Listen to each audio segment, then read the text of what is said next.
좌우람 인사하십시다. 환영합니다. 예배 자리에 잘 오셨습니다. 사랑합니다. 네. 연어회, 연어 훈제, 연어 슬라이스 다들 좋아하는 음식이죠. 연어는 단백질, 오메가3, DHA, 비타민, 핵산 등이 풍부한 음식입니다.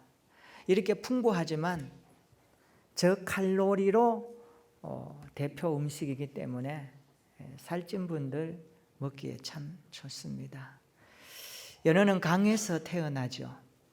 그리고 강을 떠나서 바다에서 생활하다가 그리고 마지막에는 다시 자기가 태어난 강으로 올라와서 산란을 하고 자기 몸을 다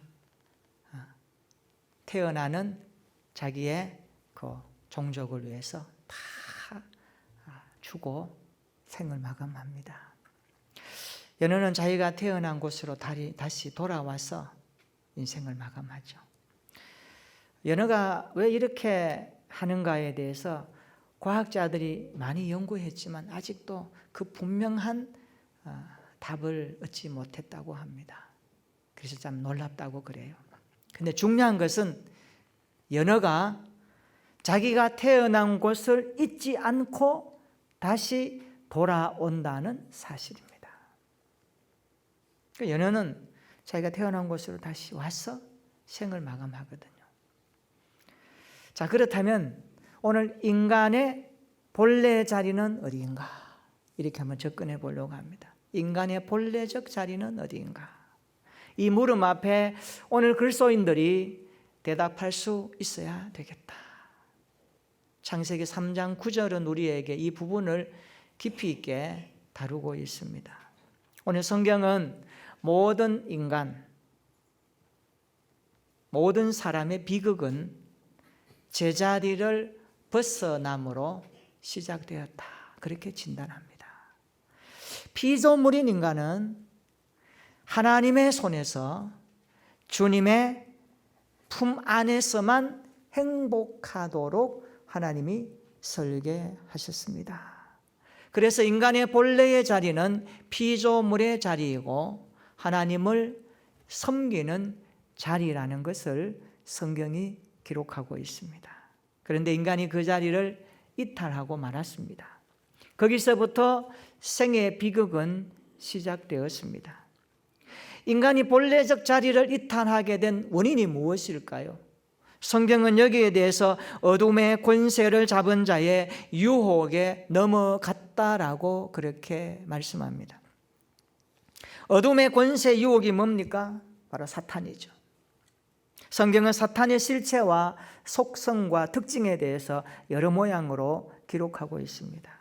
오늘 성경을 좀 찾아보면서 이 부분을 한번 체크해 보려고 합니다. 우리 이사야 14장 한번 찾아볼까요? 이사야 14장 12절로 14절을 한번 찾아 읽어보겠습니다. 구약 성경 이사야 14장 12절로 14절 말씀입니다. 같이 한번 읽어봅니다. 시작.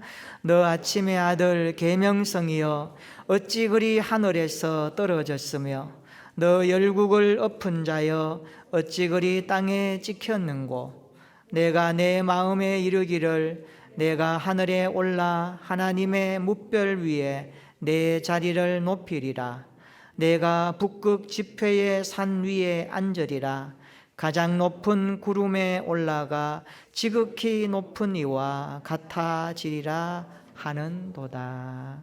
아멘. 이사야 선지자는 사탄의 실체를 정확하게 규명합니다.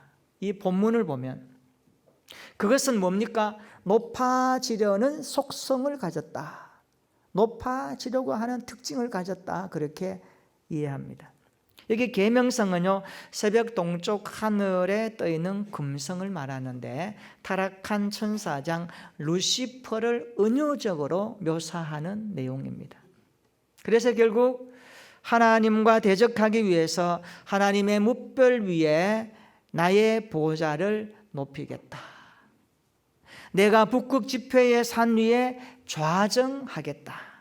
가장 높은 구름에 올라 지극히 높은 자와 비기겠다. 이게 사탄의 의도입니다. 그래서 사탄이 지배하는 세상과 그의 지배를 받는 인간의 성향과 속성을 보면요, 계속해서 높아지기를 원한다는 것을 알 수가 있습니다. 여러분, 세상의 구조와 현실을 한번 바라보십시오. 세상의 목적과 사는 사람의 이유를 한번 들여다보십시오. 올라가야 한다, 강해져야 한다, 앞서야 한다, 가져야 한다. 이것이 사는 길이다. 이 논리와 이 목표를 지향하지 않습니까? 내가 저 사람을 밟고 올라가는 것이 사는 것이고, 내가 저 사람보다 좀 더 많이 소유해야 무시당하지 않는 것이며, 어깨에 힘을 주고 제기도하며 세상에서 성공을 추구하는 삶의 스타일이 이 세상에서 살아가는 사람들의 모습입니다. 그래서 사탄의 첫 번째 특징은요, 높아지려고 하는 것을 담고 있습니다. 사탄은 끊임없이 높아지려고 합니다. 내가 최고다, 내가 으뜸이다. 이것이 사탄의 속성이요 특징이라는 것을 성경이 말씀합니다. 두 번째 사탄의 특징은요, 살인과 거짓말로 일관합니다. 예수님은 자신을 죽이려는 유대인들을 향하여서 요한복음 8장 37절에 이렇게 말씀합니다. 내 말이 너희 안에 있을 곳이 없다. 그러니까 예수님의 말씀을 듣는 자들이 들을 때에 그 말씀을 받지 않는 거예요. 유대인들이 예수님의 말씀을 듣지 않아요. 그래서 예수님을 죽이려고 하는 겁니다. 자, 그때 예수님께서 요한복음 8장 44절에 이렇게 말씀하십니다. 너희는 너희 아비 마귀에게서 났으니 너희 아비의 욕심대로 너희도 행하고자 하느니라. 그는 처음부터 살인한 것이요 진리가 그 속에 없으므로 진리에 서지 못하고 거짓을 말할 때마다 제 것으로 말하나니 이는 그가 거짓말쟁이요 거짓의 아비가 되었습니다. 예수님이 하시는 말씀이에요. 예수님은 사탄을 처음부터 살인한 자요 거짓말쟁이요 거짓의 아비라고 말씀합니다. 사탄은 영혼을 죽이는 살인자죠. 거짓말로 죽입니다. 이것이 사탄의 두 번째 특징이라는 것을 우리가 간파해야 됩니다. 세 번째는요, 사탄은요 참소자입니다. 참소자. 요한계시록 12장 10절에 보면 이런 말씀이 나옵니다. 내가 또 들으니 하늘에 큰 음성이 있어 이르되 이제 우리 하나님의 구원과 능력과 나라와 또 그의 그리스도의 권세가 나타났으니 우리 형제들을 참소하던 자 곧 우리 하나님 앞에서 밤낮 참소하던 자가 쫓겨나고 그랬습니다. 요한계시록의 주제는 소망과 심판과 완성이거든요. 그리스도인들에게 하나님은 소망을 주십니다. 구원하신 이를 끝까지 바라보라. 하나님이 반드시 믿음의 백성들을 도우시고 인도하신다. 환난과 고난 가운데서도 넘어지지 말라. 넘어지는 것 같아도 넘어지지 않는다. 소망의 하나님 그 천국을 바라보라고 말씀하죠. 요한계시록 21장에는 천국의 실체를 새하늘과 새 땅으로 묘사하면서 오늘 우리에게 소망을 줍니다. 그리고 그리스도 밖에 있는 자들을 심판하시는 말씀을 강력하게 기록하고 있습니다. 요한계시록 12장에 요한이 바라보니까 밤낮 믿음의 형제들을 참소하던 자, 우리 하나님 앞에서 밤낮 참소하던 자가 어떻게 됐다고 말씀합니까? 쫓겨났다고 말합니다. 여기서 밤낮 참소하는 자는요, 바로 남을 헐뜯어서 죄가 있는 것처럼 꾸며서 윗사람에게 고하여 바치는 것을 참소한다 그럽니다. 사탄은요, 불평과 원망과 불만을 사용하여 믿음의 사람들에게 다가오죠. 그래서 불만, 원망, 원성이 많은 사람에게 하나님의 은혜가 임하기는 사실 좀 어렵습니다. 왜냐하면 속성 그 자체상 하나님이 그것을 싫어하기 때문에 그래요.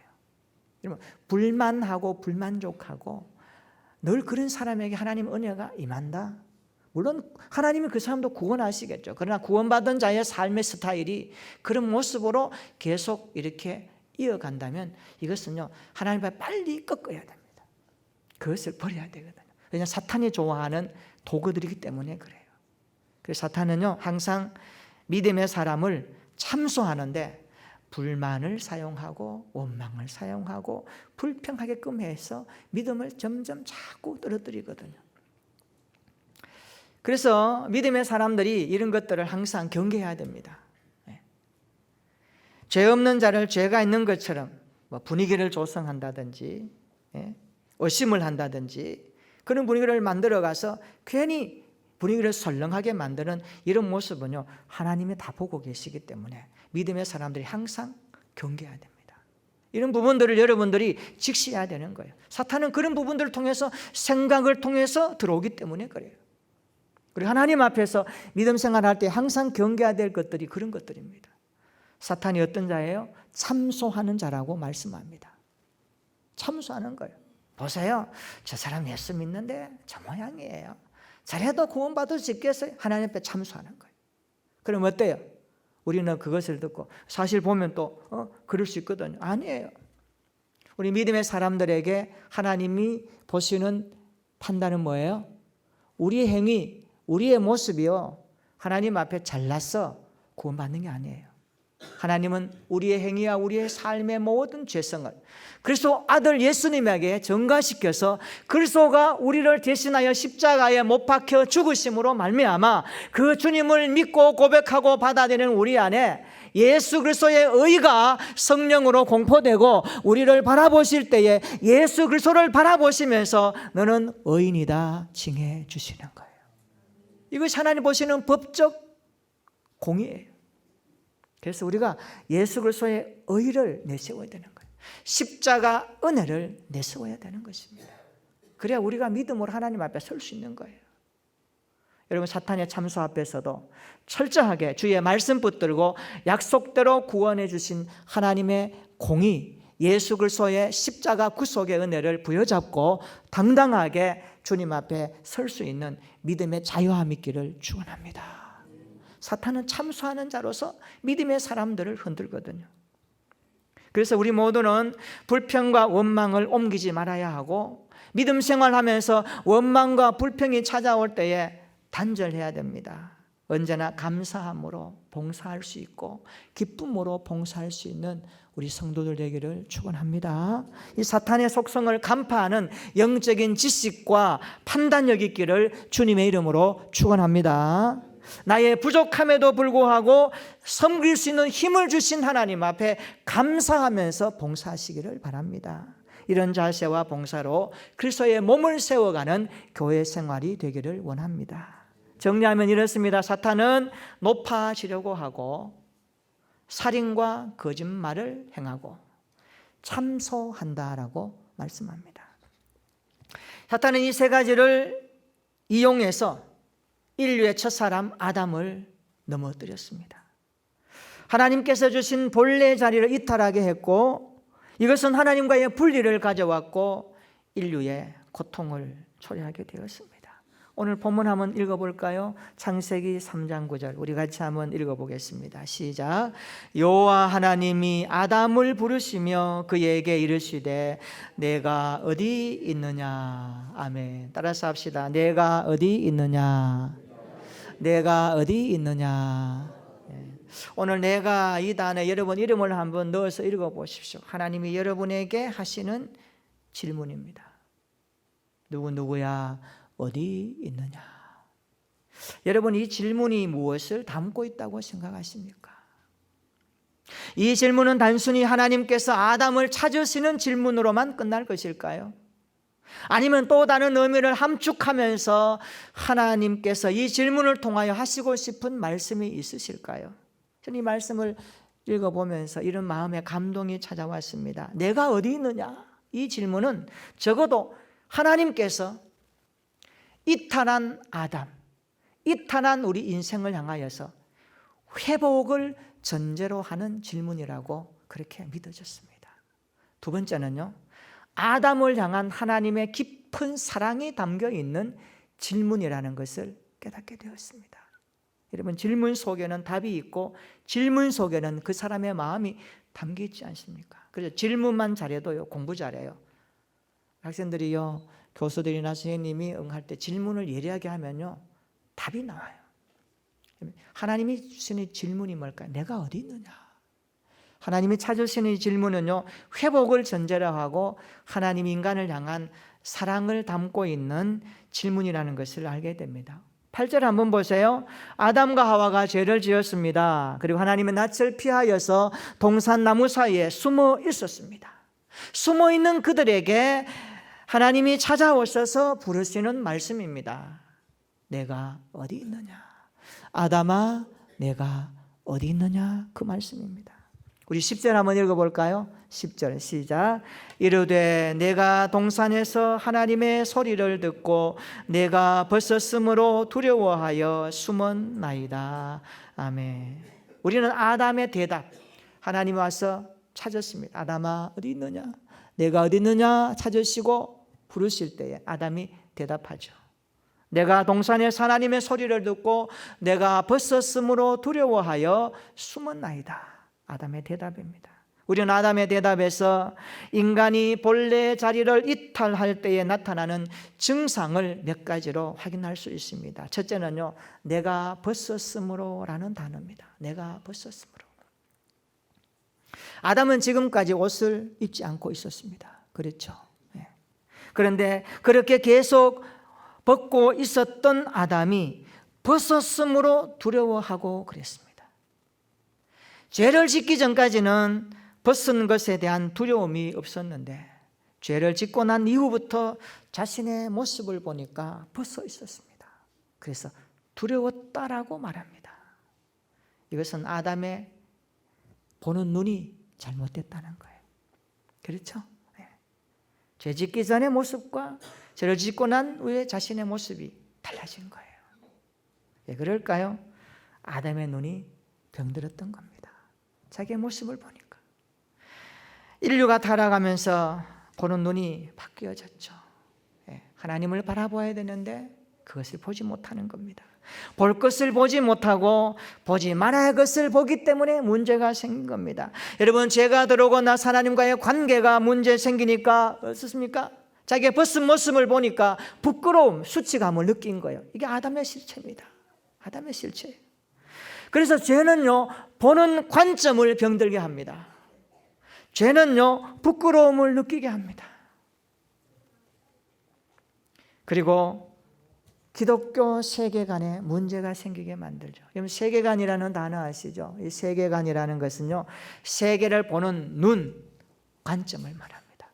기독교 세계관인 것은 기독교적인 입장에서, 성경적인 입장에서 세상을 바라보는 관점, 이것을 기독교 세계관이라고 말씀하는 겁니다. 그런데 우리의 눈이 많이 병들고 나니 인류가 타락하면서 인간의 본래의 자리를 이탈하면서 이 문제가 심각해졌죠. 그래서 병든 눈을 고쳐야 되는 겁니다. 사실 예수님이 땅에 오신 것은요, 이 부분을 주님께서도 포함하고 있죠. 구원이 뭡니까? 구원은요, 다시 회복하는 거예요. 주님이 오셔서 병든 우리의 눈을 고치시고 우리의 태도를 고치시고 우리의 심령을 고치셔서 우리 인생에 하나님과 이탈된 그 자리를 회복하기 위해서 십자가에서 주님이 죽으신 것입니다. 이것을 회복하기 위해서 오신 날이 성탄절입니다. 여러분, 그리스도인은 병든 눈이 치료되어 하나님의 눈으로 세상을 볼 수 있어야 할 줄로 믿습니다. 이게 기독교 세계관입니다. 세상의 죄의 눈으로 세상을 보는 게 아니라 하나님의 눈으로, 하나님의 마음으로, 성경적인 입장으로 세상을 바라보는 관점, 그것이 바로 기독교 세계관이거든요. 그래서 물질관, 인생관, 시간관, 내세관, 구원관, 교회관, 종말관, 모든 것들이요, 기독교 세계관적 입장에서 정립되어야 됩니다. 이것이 잘못되면요, 문제가 크거든요. 그래서 주님이 그것을 우리에게 보여주시기 위해서 오신 거죠. 인간이 본래 자리 이탈하게 될 때 나타나는 증상 두 번째는요, 두려워했다라고 말씀합니다. 두려워하여. 아담은 내가 벗었으므로 두려워하여 숨었나이다. 이렇게 대답합니다. 하나님과의 관계가 깨어지니까 두려움이 찾아온 거예요. 하나님을 떠난 인간의 깊은 질병은 두려움의 질병입니다. 예수님을 따르던 제자들이 예수님이 어느 날 십자가를 지시고 돌아가셨어요. 제자들에게 큰 슬픔이 왔어요. 두려움이 왔어요. 어떻게 할까요? 각기 자기 본업으로 돌아갑니다. 나 고기 잡는 것으로 다시 갈래? 예수님을 따르던 사람들이 다 흩어졌어요. 흩어지죠. 유대인들이 두려워서 문을 잠그고 떨고 있습니다. 근데 주님이 그곳에 찾아오셨어요. 부활의 몸으로 찾아오셨어요. 찾아오셔서는 첫 번째 말씀이 뭐냐 하면 요한복음 20장 19절입니다. 너희에게 평강이 있을지어다. 요한복음 20장 21절에도 말씀합니다. 연하여서 하시는 말씀입니다. 예수께서 또 이르시되 너희에게 평강이 있을지어다. 부활하신 주님이 두려움과 공포에 떨며 한 집에 숨어있는 제자들이 오셔서 하시는 말씀이 뭡니까? 그 첫 선언이거든요. 첫 번째 선언이거든요. 너희에게 평강이 있을지어다. 따라서 합시다. 너희에게 평강이 있을지어다. 예수님은 너희에게 평강이 있을지어다라고 선언하십니다. 성경은요, 두려움을 이길 수 있는 유일한 처방은요, 평강입니다. 믿으시기를 축원합니다. 두려움을 이길 수 있는 장사가 없어요, 이 땅에. 두려움을 이길 수 있는 유일한 대안은요, 평강입니다. 평강이 들어오면 두려움은 도망가는 겁니다. 예수님이 평강의 왕이십니다. 그 주님을 모신 인생 가운데 이 평강이 넘쳐나게 될 줄로 믿습니다. 여러분, 우리가 이탈하고 떠나 있고 인생이 본래 자리를 떠나 있을 때에 두려웠다라고 말합니다. 두려움은 평강이 상실되었다는 것이고 관계가 깨어졌다는 것입니다. 그런데 주님은 자기를 떠난 제자들에게 찾아오셔서 평강을 말씀하고 있습니다. 이 평강이 무엇일까요? 두려움을 내어쫓는 평강입니다. 더 이상 걱정, 염려가 없는 평강입니다. 그것을 주님께서 말씀하고 있습니다. 오늘 예배 가운데 주님이 주신 이 평강이 우리 안에 깊이 뿌리 내리기를 축원합니다. 염려와 근심과 두려움 속에 있는 자들이 있다면 이 평강의 주님이 내 인생을 주관하시고 좌정하시고 내 인생의 모든 것들을 간섭하셔서 평강의 주님이 다스리시는 인생이 되기를 축원합니다. 우리의 삶의 고난과 역경이 있을지라도 주님이 주시는 평강 가운데 날마다 살아내는 하나님의 사람들 되기를 축원합니다. 주님이 주시는 참된 평강을 누리는 삶의 자리가 되기를 축복합니다. 두려움을 이기는 참된 평안이 우리 교회에 풍성하기를 축원합니다. 여러분 사는 인생 가운데 충만하게 나타나기를 축복합니다. 평강을 회복하는 성탄절이 되기를 축원합니다. 세 번째 보면요, 인간이 본래 자리를 이탈할 때 나타나는 증상은요, 책임전가예요. 책임전가. 창세기 3장 11절로 12절 한번 읽어볼까요? 자, 그 다음에 아담이 뭐라고 대답하는지 같이 한번 읽어봅니다. 시작. 이르시되 누가 너의 벗었음을 내게 알렸느냐? 내가 내게 먹지 말라 명한 그 나무 열매를 내가 먹었느냐?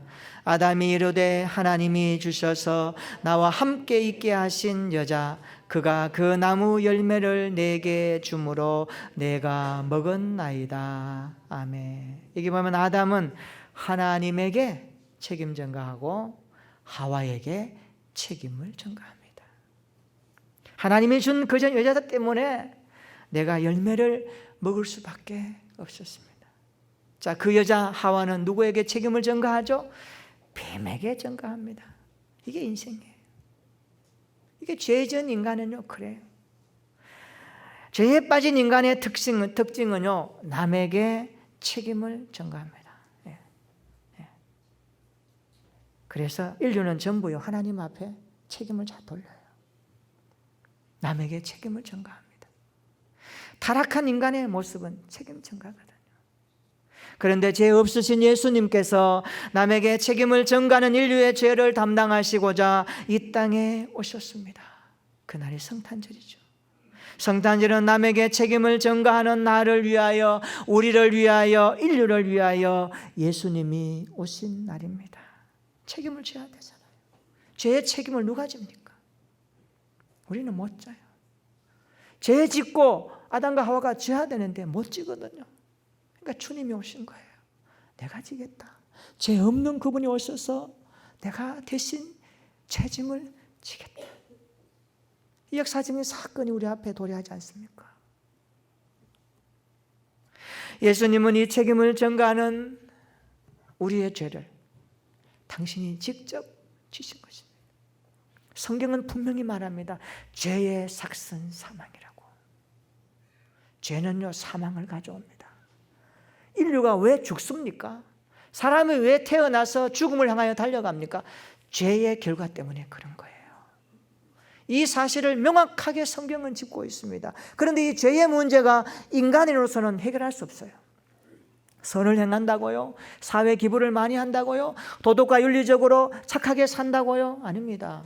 성경의 어느 구절에도 그런 사람 천국 간다고 말한 적이 없습니다. 오직 천국 갈 수 있는 유일한 길은 길이요 진리요 생명이신 예수 그리스도의 십자가 은혜를 믿고 고백하고 받아들이고 성령의 인치심 가운데 하나님의 자녀 된 자만이 하나님의 나라 천국에 들어가는 것입니다. 우리가 그날 기다리지 않습니까? 그날은 재림의 날일 것입니다. 그날은 주님이 도적같이 오십니다. 그래서 깨어 있어야 되고 믿음 생활 잘 해야 되는 것입니다. 이 땅의 세상을 따라서 살아갈 자가 아닙니다. 거룩한 신부답게 우리는 단장하면서 깨어서 기도하면서 이 시대를 간파하고 세상에 주님이 말씀하신 대로 이루어지는 삶의 것들을 살피면서 오늘 또 우리는요, 주님이 걸어가신 이 믿음의 길을 달려가야 할 줄로 믿습니다. 이것이 믿음 생활의 정수죠. 바울이 고백합니다. 이런 고백을 하죠. 그러므로 이제 그리스도 예수 안에 있는 자에게는 결코 정죄함이 없나니 이는 그리스도 예수 안에 있는 생명의 성령의 법이 죄와 사망의 법에서 너를 해방하였음이라. 할렐루야. 오직 예수님의 십자가만이 죄와 사망의 법에서 우리를 새롭게 합니다. 오직 예수 그리스도의 십자가만이 죄와 사망의 법에서 교회를 새롭게 합니다. 오직 예수 그리스도의 십자가만이 죄와 사망의 법에서 인류를 새롭게 합니다. 다른 방법은 없어요. 우리 예수님이 대답입니다. 예수님이 정답인 것입니다. 이 땅에 오신 성탄절에 이 회복의 은혜가 있기를 축원합니다. 십자가 은혜를 깊이 깨닫는 우리 교회가 되기를 축복합니다. 인간의 본래 자리를 다시 회복하여 다시 오실 주님을 기다리는 건강한 믿음의 사람들이 다 될 수 있기를 축원합니다. 그래서 우리 모두는요, 이 세 가지를 좀 지켜야 됩니다. 세 가지. 첫째는요, 자녀의 자리를 지켜야 합니다. 자녀의 자리. 내가 구원받은 하나님의 자녀, 하나님의 백성이라고 하는 이 자리를요, 철저하게 지켜야 됩니다. 구원받은 자녀의 자리를 평생 지킬 수 있는 믿음 생활 되기를 축원합니다. 그래서 세상 가운데 살 때에 성도로서 하나님의 자녀로서 있어야 될 자리가 있고요, 가지 말아야 될 자리가 있는 거예요. 잘 분별해야 됩니다. 두 번째는요, 예배 자리를 지킬 수 있기를 축원합니다. 삶이 예배가 되고 생활이 예배가 되기를 축원합니다. 우리는 예배자로 부름받았습니다. 누가 예배 드립니까? 구원받은 구속의 백성만이 예배를 드립니다. 하나님 앞에 거듭난 성도만이 예배 드릴 수가 있습니다. 이게 예배거든요. 우리의 삶이 예배가 되고, 로마서 12장 1절 2절에 말씀하시는 것처럼 우리의 삶이 거룩한 산 제물로 하나님 앞에 먹는 일, 마시는 일, 땀 흘리는 모든 것들이 예배입니다. 우리가 생활의 예배, 주일날 일주일의 첫날 우리가 공적 예배를 시작으로 우리의 생활의 예배가 이제 이후부터 시작될 것입니다. 여러분의 삶의 예배가 하나님 앞에 드려지기를 축원합니다. 입술의 예배, 생각의 예배, 땀 흘림의 예배, 수고의 예배, 태도의 예배, 행동의 예배, 여러분의 삶의 은행심사가 하나님 앞에 드려지는 예배의 제물이 되기를 바랍니다. 하나님 있는 우리의 삶이 예배자로 사는 것입니다. 예배의 자리를 끝까지 지킬 수 있는 우리 성도들 되기를 축원합니다. 세 번째는요, 복음의 자리를 지켜야 합니다.